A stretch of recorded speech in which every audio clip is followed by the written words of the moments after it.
నిన్ను నువ్వు నమ్మి ముందుకు సాగు, చరితగా మారే స్థాయికి ఎదుగు. నీలో శక్తి ఉన్నది, దాన్ని పదును పెడితే ఫలితం ఉన్నది. మంచి రోజు రేపే ఆరంభించవా.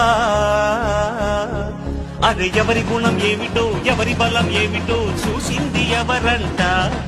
అరే విత్తనము చిన్నదంట, మర్రి చెట్టు పెద్దదంట, కొంతకాలం ఆగమంట.